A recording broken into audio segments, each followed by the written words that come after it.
September 21st, 1942. At Bath Iron Works in Maine, workers laid down the keel for a new Fletcher-class destroyer that would soon join the war raging across the Pacific. This was hull number DD-629. The USS Abbot, named for Commodore Joel Abbot, a distinguished 19th century naval officer.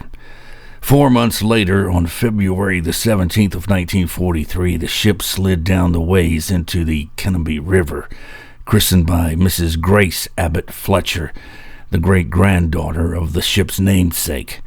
By April 23rd, under the command of Chester E. Carroll, the Abbot was commissioned into service at Boston Navy Yard. Her war was about to begin.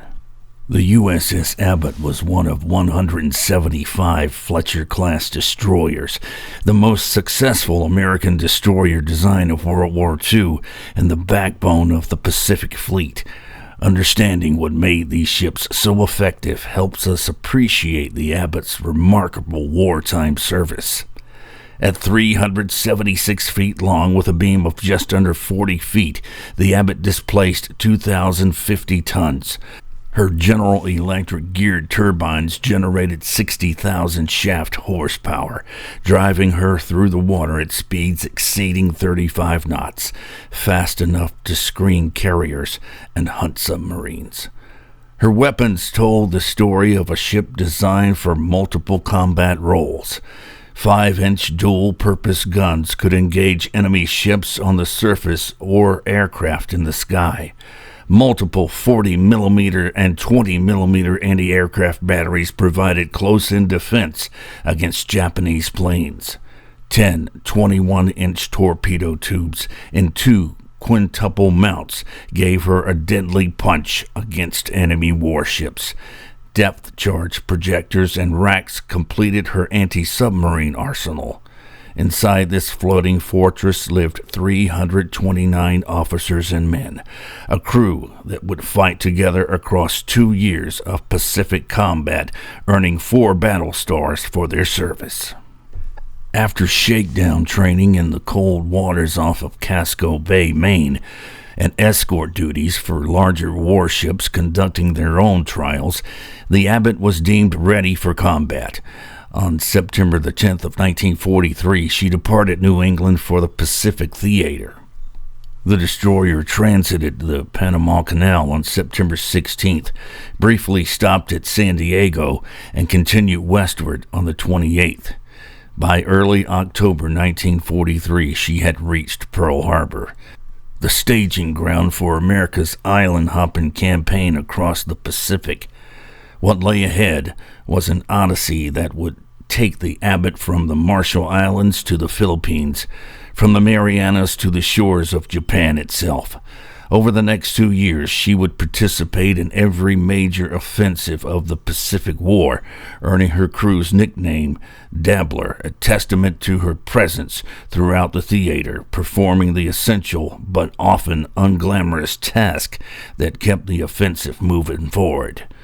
The Abbot's war would be fought in scorching tropical heat and violent typhoons, under kamikaze attacks and submarine threats and bombardments of enemy-held islands and screening missions protecting precious aircraft carriers. Her story is the story of the Pacific War itself. The Abbot's first action came in late January of 1944 during Operation Flintlock, the invasion of the Marshall Islands.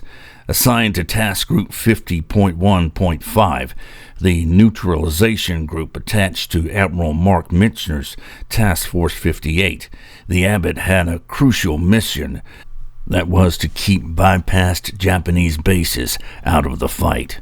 While American forces stormed ashore at Majuro, Kwajalein, and Inuiatak, the Abbot joined cruisers and destroyers in bombarding the Japanese-held atolls of Wochi and Tarawa. These weren't invasion targets. They were to be isolated and neutralized, their garrisons left to wither on the vine while the American advance rolled past them. The bombardment missions served a vital purpose. Every plane destroyed on the ground at Wochi was one that couldn't attack American transports. Every coastal gun silenced at Tarawa was one that couldn't threaten passing warships. The Abbot's 5-inch guns hurled high explosive shells into enemy installations, cratering runways, destroying fuel dumps, and keeping the Japanese troops pinned in their bunkers.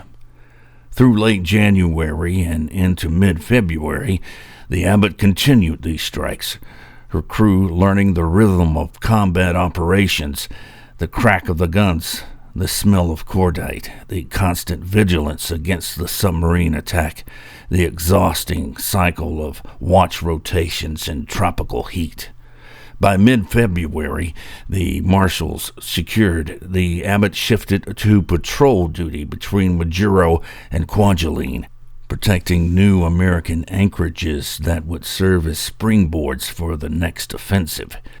Then in March of 1944, she was reassigned to the southwestern Pacific for convoy escort duty between the Solomon Islands and New Guinea. Unglamorous but essential work, keeping supplies and reinforcements flowing to MacArthur's forces fighting their way along New Guinea's northern coast. June of 1944 brought the Abbot back to the fast carrier task forces for one of the war's decisive campaigns, the invasion of the Marianas. On June 12th, she departed Kwajalein as part of the screen for escort carriers Sagamon, Sawani, and Shenango, smaller, slower carriers that provided close air support to ground forces. 4 days later, on June 16th, they arrived off of Saipan just as Marines hit the beaches. The Abbot's mission was to form a protective screen around the vulnerable carriers, defending them from Japanese submarines lurking beneath the waves and attacking aircraft from above. The carriers' planes roared off their decks throughout the day, striking Japanese positions on Saipan and providing air cover for the troops fighting ashore. The Abbot's sonar operators listened intently for the telltale ping of a submarine contact. Her lookouts scanned the sky constantly for enemy aircraft. Her gun crews stood ready at their battle stations. Then came June 19th and 20th, the Battle of the Philippine Sea, one of the most decisive naval engagements of the Pacific War. The Japanese combined fleet, hoping to destroy the American invasion force, launched massive air attacks from their carriers. It would prove to be a catastrophic miscalculation. American fighters, aided by the screening ship's anti-aircraft fire, shot down Japanese planes in such numbers that the American pilots dubbed it the Great Marianas Turkey Shoot. The Abbot's 5-inch guns and automatic weapons barked skyward, adding their fire to the defensive umbrella protecting the carriers. On June 26, the Abbot and destroyer Hale combined their fire to shoot down a twin-engine Mitsubishi G4M Betty bomber, adding to the tally of enemy aircraft destroyed. But the overall victory was even larger. Japanese naval aviation had been decimated, losing over 600 aircraft and 3 carriers. Japan would never again mount a major carrier offensive. The Abbot remained off Saipan through July as the island was secured, then continued operations during the invasion of Tinian and Guam. By the time the Marianas campaign ended in August, American B-29 super fortresses had airfields within range of the Japanese home islands. The Abbot had helped make that possible. October of 1944 marked America's return to the Philippines, the fulfillment of General Douglas MacArthur's famous promise. The Abbot participated in the Leyte Gulf landings, the opening move in the campaign to liberate the islands. On October the 20th, American forces went ashore at Leyte Gulf. The Abbot was there, providing anti-aircraft and anti-submarine protection for the invasion force. What her crew couldn't know was that the largest naval battle in history was about to unfold around them. The Battle of Leyte Gulf raged from October the 23rd through the 26th as the Japanese Navy made its final desperate bid to destroy the American invasion fleet. Though the Abbot wasn't directly engaged in the main surface actions, she was part of the vast armada that emerged victorious, helping screen the vulnerable transports and supply ships that kept the invasion alive. Following Leyte, the Abbot continued supporting operations throughout the Philippines. By January of 1945, she was screening escort carriers during Operation Mike I, the invasion of Layugan Gulf on Luzon, the main Philippine island and site of the capital, Manila. This would prove to be one of the most harrowing operations of the war. The Japanese had unleashed their newest weapon, the kamikaze, aircraft deliberately crashing into American ships. The Layugan Gulf operation would face kamikaze attacks of unprecedented intensity. As the Abbot's task force steamed toward Layugan Gulf in early January of 1945, kamikaze attacks intensified with each mile closer to the Philippines.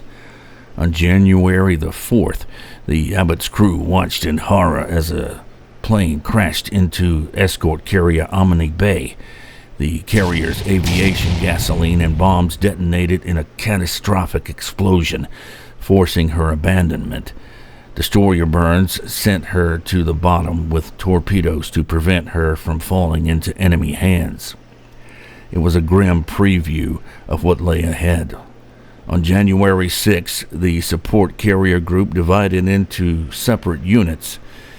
The Abbot continued with the San Fabian group, providing anti-aircraft and anti-submarine protection while carrier aircraft pounded Japanese positions ashore. January 9th brought the landings, and the Abbot took up her station in the screening formation. But the greatest danger wasn't from shore batteries.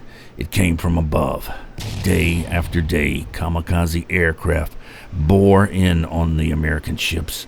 The Abbot's gun crews remained at battle stations almost continuously, their 5-inch guns and automatic weapons firing at every approaching aircraft. The sky filled with anti-aircraft burst. Kamikazes plunged toward their targets, trailing smoke and flame. Some were shot down, others got through. When destroyer Bori took a kamikaze hit, the Abbot immediately moved to assist, helping evacuate wounded sailors before escorting the damaged destroyer to safety. Through it all, the Abbot remained unscathed, a testament to her crew's skill, vigilance, and no small measure of luck. But 3 of her men would not survive the war, reminding us that even the ships that escaped direct hits still paid a price in blood. Through February and March of 1945, the Abbot continued supporting operations throughout the Philippines. She participated in the Manila Bicol landings and the consolidation of the southern islands, helping to complete the liberation that had begun at Leyte 4 months earlier. By summer, with the Philippines largely secured, the Abbot joined Admiral William Halsey's Third Fleet for the final offensive against Japan itself.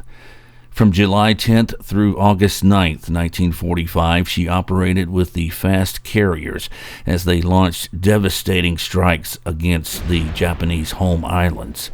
The carriers' planes hit industrial targets, airfields, and shipping.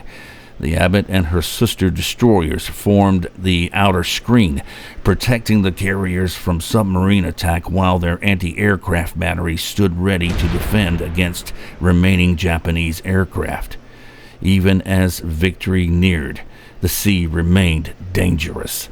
On August 16th, while the Abbot was steaming at 32 knots to investigate surface targets, her starboard propeller and part of the tail shaft broke off. not from enemy action, but from the accumulated stress of nearly 2 years of continuous operations.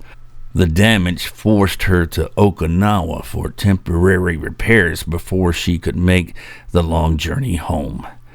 When Japan surrendered on August 15th of 1945, the USS Abbot had earned 4 battle stars for her World War II service: the Marshall Islands operation, the Marianas Campaign, including the Battle of the Philippine Sea, the Leyte operation, and the Luzon operation, including the heroine kamikazes of Laysan Gulf. From September of 1943 to August of 1945, the Abbot had steamed tens of thousands of miles across the Pacific. She had bombarded enemy-held islands, screened aircraft carriers, hunted submarines, and fought off kamikaze attacks. Her crew had endured tropical heat and typhoons, boring convoy duty, and terrifying combat, the monotony of long watches, and the chaos of battle. 3 of her men gave their lives, the rest came home, carrying with them the memories of a ship that had been their home and the comrades who had been their family through 2 years of war. The USS Abbot's World War II service represents the essential contribution of the Fletcher-class destroyers, ships and crews that performed every mission asked of them, from the unglamorous to the heroic. They didn't win the war alone, but without them, it couldn't have been won. The dabbler had done her part.